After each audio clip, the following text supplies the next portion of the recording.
Today we're looking at composition of functions. So we're going to take it one step further from yesterday where we actually were plugging numbers in and evaluating to now we're just going to compose the functions together, so just keeping x in there. So we're still going to work from the inside out, but now instead of plugging a number in, we're going to be plugging one function into another function. It's a lot like substitution. So if the first one we look at, so here we're still given f of x and g of x. The first example I want to look at is if we are asked to find g of f of x. So what this means is to take, I'm going to switch colors here, we're going to take f of x and plug it into g of x. So we're going to plug f of x into g of x. Okay, so this is really saying what we're going to do is we're going to do g, we're going to put inside my g of x function f of x. So instead of x, we're going to be plugging in x squared because we're putting f of x into g of x. So we're going to take f of x, we're going to put it in. So instead of f of x, I'm going to actually write it out. X squared plus 2x plus 1. This means that anywhere there's an x on my g function, I'm going to put x squared plus 2x plus 1. So what we're going to do is we're going to take this x squared plus 2x plus 1, we're going to plug it into g of x, which is x plus 1. So this is going to go straight in there. So what this is going to look like is instead of having x plus 1, now we're going to have x squared plus 2x plus 1, and then we still have our plus 1. Because we took x plus 1. So x is my f of x function plus 1 because that's part of my g of x. Now we combine like terms and we have x squared plus 2x plus 2. That's actually one of the more simpler problems, which almost makes it harder to see. So now we're going to switch it up a little bit. We're going to go in reverse order, and hopefully you will be able to see what's happening a little bit more clearly. So now we're going to do f, I'm going to switch colors so we can keep our colors working together here, f of g of x. Go back to green.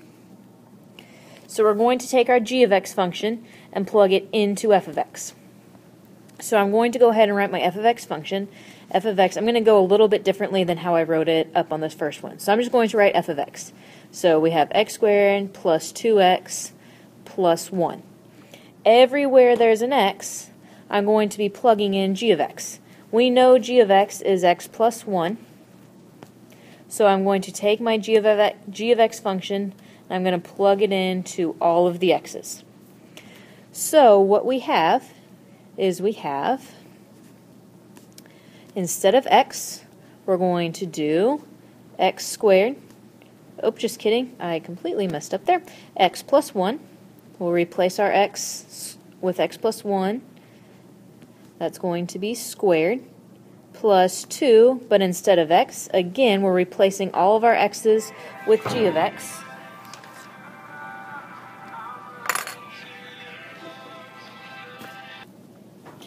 And then instead of x, we'll put x plus 1.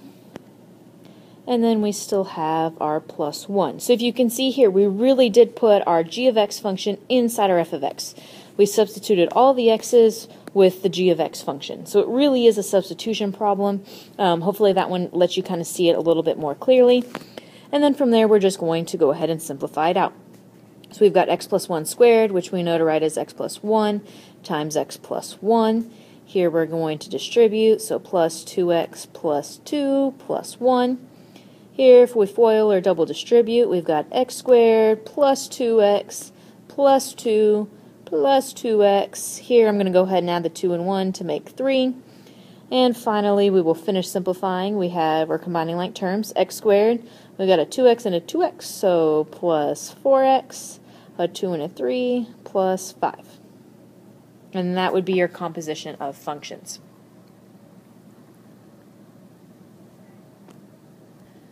And I'm going to momentarily pause and tell you that I am always so smart. 1 times 1 I know is 1.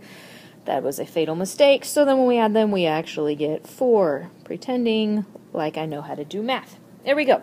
The next thing we're going to look at, so we're going to take the same idea of composition of functions. We're going to go back to the evaluator we looked at yesterday, however we're going to look at it in graphical form. So here's it with just function form. You've got the x's, your answers have a bunch of x's.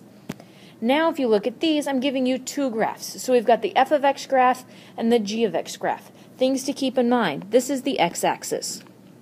Okay, so as we're looking at these, we always look at when it's in f of g of x form, that x is the number inside. Or if we do g of f of x, that x is inside. Or if I did f of x, you can do all sorts of crazy combinations, and if I wanted to be really crazy, I could put more of them in there.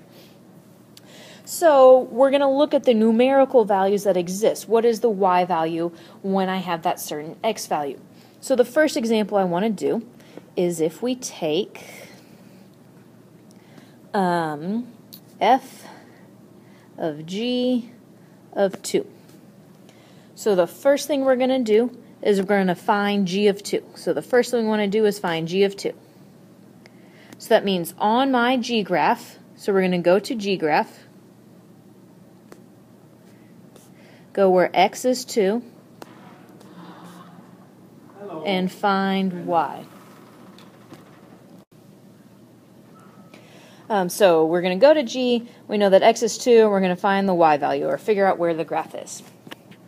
So if we come over here to my G graph, we're going to go to where the x value is 2. So here's where the x value is 2. If I go up, then my y value is at 1. So we know that G of 2 is equal to 1. So now we're going to go in, and we're going to do it for f. So we're going to use 1, and we're going to plug it into f. So now we're going to do f of 1. So now we're going to go to the f graph and look where the x value is 1. So we go to my f graph. Here where x is 1, that y value is 0. So this is equal to 0.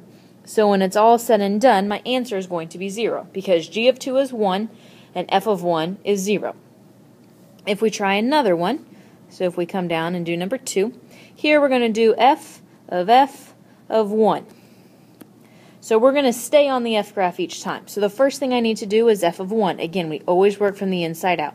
So if I go to the x value of 1 on my f graph, again, that's right here, that value is 0 because my graph itself is at 0. Now, because my outside term is f, we're going to take this 0 and we're going to plug it back into f. So now we're going to do f of 0. So I go to my f graph, I go to 0, and you notice that at 0, my graph is down here at -1. So the point on the graph, when x is 0, the point on the graph is -1. So that means my solution is -1. It's kind of just like a map, kind of like a maze. You're just going to keep working through it as you go. We'll do some more practice in class, and hopefully you'll start to get the hang of it.